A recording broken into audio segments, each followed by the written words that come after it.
Ladies and gentlemen, I told you I was going to stay steadfast on this Pat Shurmur situation, and I will all week long. What's good, family? It's your boy DJ Blessone back with another Real Talk breakdown. And today we got to address what's really going on inside Colorado football, because the truth is this offense is being held back, not by talent, not by work ethic, but by the man calling the plays.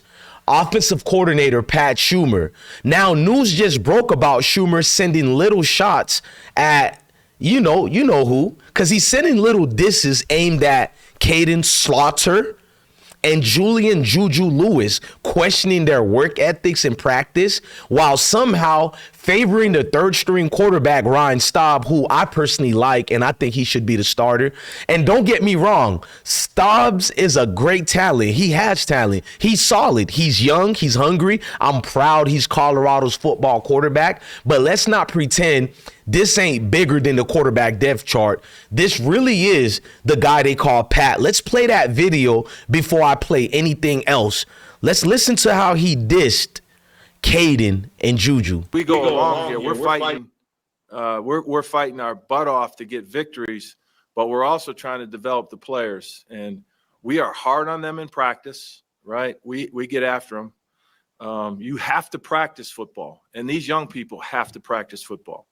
And they don't always like the response they get from a practice, but when the ones that grind through it are going to develop, and that's what these young people need to do. We go along here. We're fighting.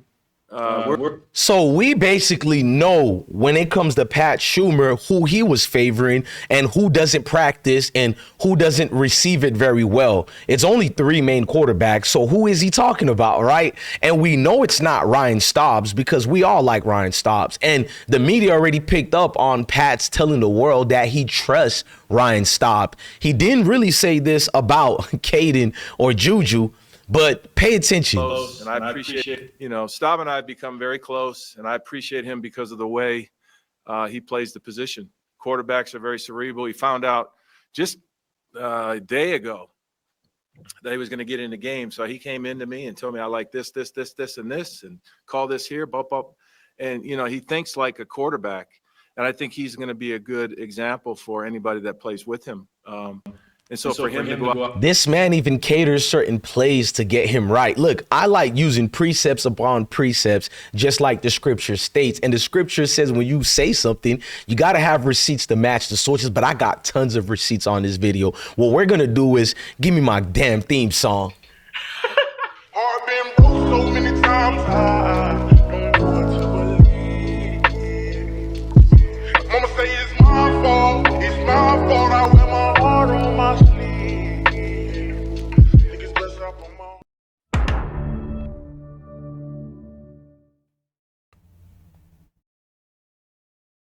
Now, I made a video earlier concluding to my synopsis on Pat Shurmur. You guys can go check that video out. I just uploaded it. Because, see, what Pat Shurmur is really doing here is trying to shift the conversation. He's pointing fingers at the quarterback's supposed practice habits instead of facing the real truth. His predictable bubble screen offense doesn't work.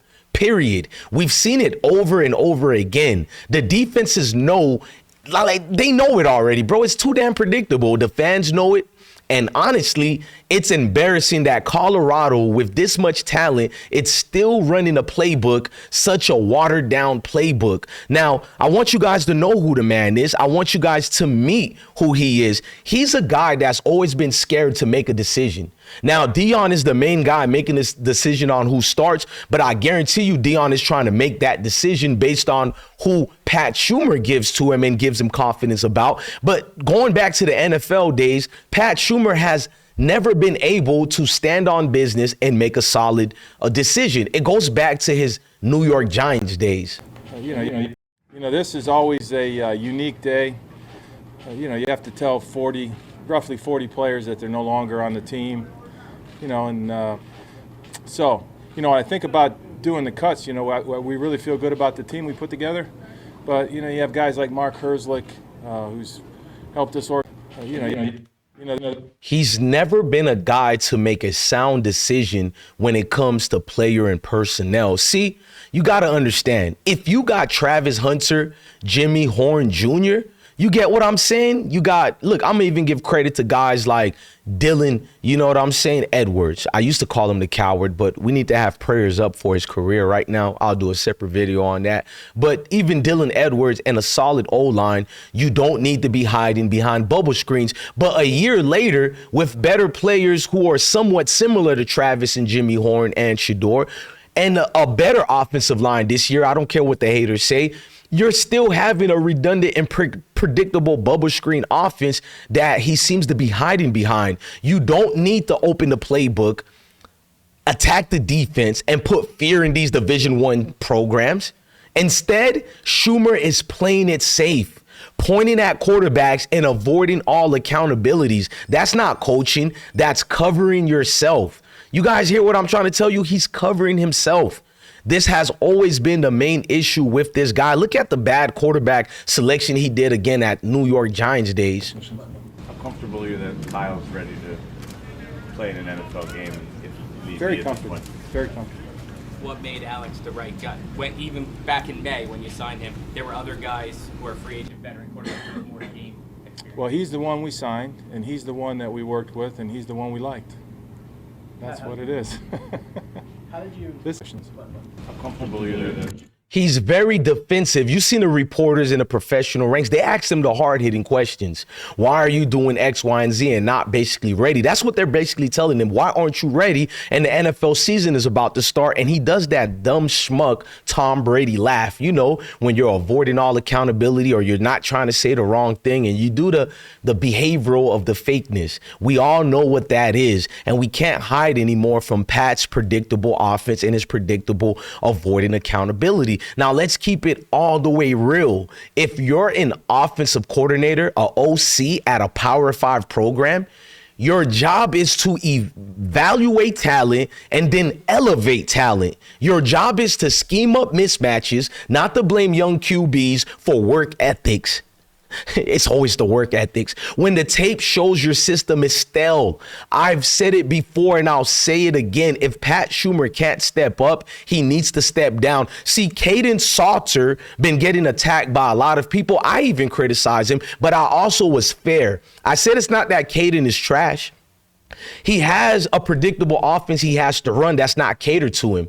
Ryan Staub is being catered to. You heard the words of this guy, Pat Shurmur. You heard his word. He's catering to certain quarterbacks. It's like he's selective, but I'm not going to get into that right now. We're going to wait till the season go along because I want Ryan to start. But Kaidon could start at any other Division I program, another Power 5 or Power 4, even a Power 6. Never forget he was supposed to be at Tennessee with Josh Heupel if it wasn't for the situation with him, you know, herbalist, that part. But we're not going to get into that. Kaidon has to deal with a quarterback so-called guru, a failed offensive coordinator, and a failed head coach and general manager at the NFL level. So you have failure around you. No disrespect to Coach Prime decision in naming this guy, but I've also showed you where Shedeur didn't even care if Pat Shurmur was the offensive coordinator. Shedeur was so confident, he said he's willing to do plays with any signal caller. He just wants to play on the field. That also shows you how great Shedeur was. But Pat Shurmur was the same guy who claimed that Kaidon and Juju were smart out here, but now he's denigrating them. Remember what he said at August 1st press conference? Practice it. All right, then the next day we teach them something new, and then they got to go back and review because now the 2 installs apply to that practice, and then 3 and so on. And so it's a process. They're both very, very smart guys. Juju obviously is much younger, so this process is, you know, a little bit foreign to him. But Kaidon has got a lot of experience and he's used to it, and I think they're both doing extremely well. Practice it. He said, I think they're both doing extremely well. Then why are you saying this decision right now? Because you did diss Juju and Kaidon. This is what you're saying, though. A month later, you're panicking and you're absolving yourself of accountability and blaming Kaidon and Juju again. We go along here. We're fighting. We're fighting our butt off to get victories, but we're also trying to develop the players. And we are hard on them in practice, right? We get after them. You have to practice football, and these young people have to practice football. And who are you referring to? You seem to always be slick during your press conference. Remember when you compared Shedeur to Daniel Jones? But I did a video, multiple videos about that. But you almost threw a slight jab at Deion Sanders as well. And on this video, you're really calling out quarterbacks and negating yourself from accountability again. Who plays and how much playing time and all that stuff. That's a question for somebody other than me. So, you know, you have the business side of it, and then you have the gym teacher side of it, and that's where I'm on. I think we as coaches owe it to our fans. We owe it to our team. We owe it to everybody out there to play the very best players. Now, in reality, just in terms of the quarterback, both guys could be our very best players, right? And so then we'll work something out. But in the meantime, we just keep working with them, and those decisions will be made behind the scenes, and Coach will reveal all that. You see the slick smile when he looked away? Coach will reveal all that. If you don't know terminology and language, that's a jab at whatever quarterback issues we're having. It's not my fault. It's Deion Sanders. That's basically what he said in a nutshell. You tell me if I'm wrong or right. Look at that receipt again, because that's exactly what he just exhibited in front of the media. And look, guys, look. And I'm not saying that just to be harsh. I'm not saying he has to step down because I'm this mean dude. I'm saying it because this team, Colorado football, deserves better. Colorado football deserves a coordinator who matches the energy and accountability of Coach Prime. Deion Sanders, that is. Look at Coach Prime. He's going through what he's going through his hardship of health, and he's still taking accountability. Win or loss, or win or lose, I should say, Deion Sanders, Coach Prime, he's at the podium taking responsibility. He's saying, put it on me. Blame me. Now that's leadership. That's coaching. And Pat Shurmur, with all his supposed NFL experience, he's nowhere close to that level. Nowhere at all. Matter of fact, I'll go further. Byron Leftwich should be the offensive coordinator. Yeah, I said it. Byron Leftwich, or anybody who's proven they can design an offense that actually attacks defenses, that actually gets acclimated in today's football, not outdated plays that are bubble screens, which we know what bubble screens really are. I don't know how to coach, so I'm going to go with the typical usual Pop Warner signals. I've seen middle school football teams in Georgia who performs more advanced offensive play calling. My daughter's flag football team in middle school has more advanced play calling, and I'm being extra. I'm not going to lie. I'm exaggerating a little bit, but I've seen more innovative play calling from their coach in middle school than Pat Shurmur at the Power 5, Power 6 level. Unacceptable. Unacceptable. That makes, look, Byron Leftwich or any coordinator we need that makes use of weapons that adjust with the game plan, you know, like something that isn't working what Pat Shurmur is doing. We need someone who isn't scared to be innovated like these middle school coaches. And it's sad we're comparing him to a middle school coach. But look at this right here and tell me he's not a middle school coach. The Giants were in a bad situation. I remember almost 6 years ago, and I found a receipt of it because I'm like an aficionado. I remember they needed to go for the play action pass. This guy really went with a draw. If you don't know what a draw is, you line up your guys like you're going for a shotgun formation, but it's really a draw. So you limit the running back of any actual blocking, and you got him damn near alone behind the quarterback, and you give him the rock. The problem was that the Giants were like 3rd and 18, and he did this play that was vital for playoff success. Look at his excuse. Play calling, so can you explain your play calling? Because on 3rd and 18, you run the draw. It was because I had planned to go for it, and if it was going to be soft, you see typically against two deep, and that's why we did it. Those runs, they actually ran the same type of run against us and got it. So I had planned to go for it, and we just didn't execute the play as well as we liked, and that's what happened. play calling? That was his weak excuse, and the guy never looks at the camera, barely. Only when he's doing the smirk is like that slight he just threw at Coach Prime. You guys all seen it. You all seen the slight he threw. Go rewind the tape. I'm not about to play it again. But right there, he had no explanation. He's looking down like my toddler does when they're getting ready to fabricate a lie. That's what he's literally doing right now. The guy had a deer in the headlight look. He always has that. And I don't hide from it because at the end of the day, this is you talking about choosing plays for your players. So this is unique for me too. But, I got a decent idea what plays they're good at and, what they're going to rock and roll with. And so just try to give them what they're good at. And we lean on the run a little bit. I think we need to mention.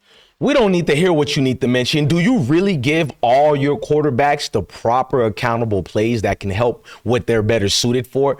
I don't think so, sir. Kaidon Salter looked like he was a deer in the headlight because his control system, which is you, sir, failed him. You failed Juju, and you would have failed Ryan Staub if it wasn't for Staub's years of experience. That Utah game when he went against Utah's great defense and he prevailed, that's what helped Staub out. You didn't help Staub. It was Coach Prime's motivation that helped Staub. Thank God Ryan told the truth. It's all because of Deion Sanders. It's not because of you, sir. Now you're trying to take credit. They got you on the flyers as if you're the one who rescued Ryan. You said it yourself, sir. Deion made the decision to call Ryan and give him the job. Where's my football of ESPN? Because we know what ESPN going to do. Hold on, guys. I got to put this. ESPN is going to hype you up and act like you're the one who saved the day, sir. You have a predictable offense, sir. I'm going to show people the predictable offense. Nobody can claim that as their own. Coach, I was going to ask you about your off-season process and what that looks like, kind of building off that. You go through spring ball, you've got all these new pieces coming in. How do you look at things and maybe put a plan together? Well, first off, you always look at what you did a year ago, right? There's the process of the system. So you're constantly looking at what you're doing, and we do it throughout the season, right? And if we run a concept that doesn't work, you put it on the shelf and you keep working on the things you do well, and then you try to find new ideas, and they always go into a new plan. In the off season, and this is one of the only things I like about the off season, I can sit in my office and watch. Nobody can claim that as their own. That's the problem. Sir, you sit at your office too much. You get paid entirely way too well to have this predictable bubble offense.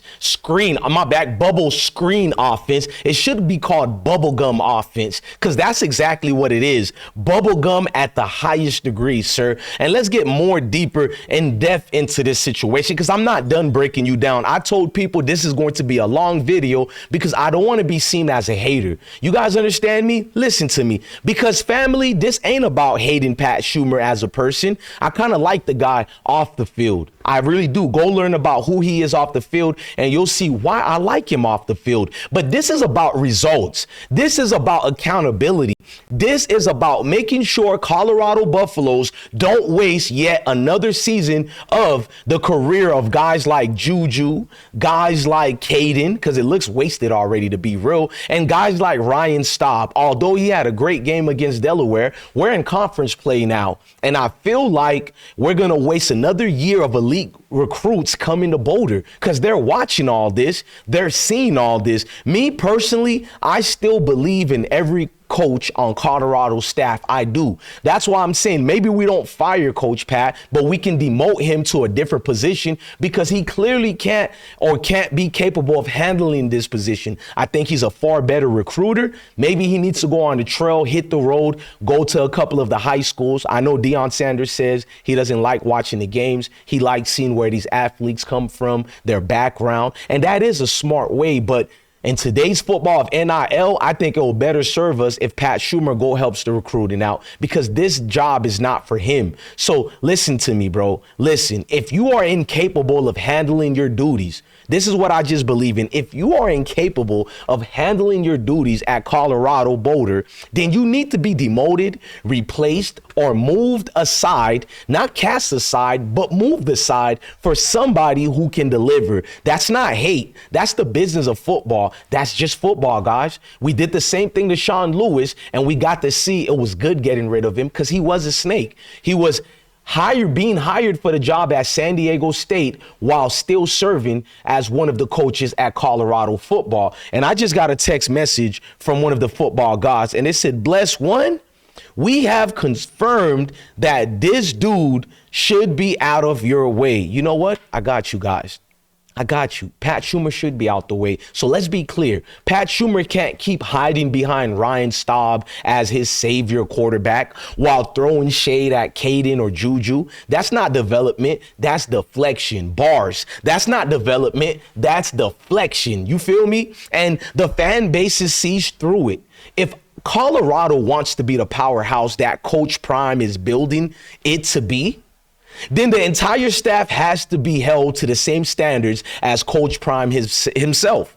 Accountability, no excuses, results only. Coach Prime gets attacked by the media every day, and he's held to that standard. Time for other coaches to be held to that same standard.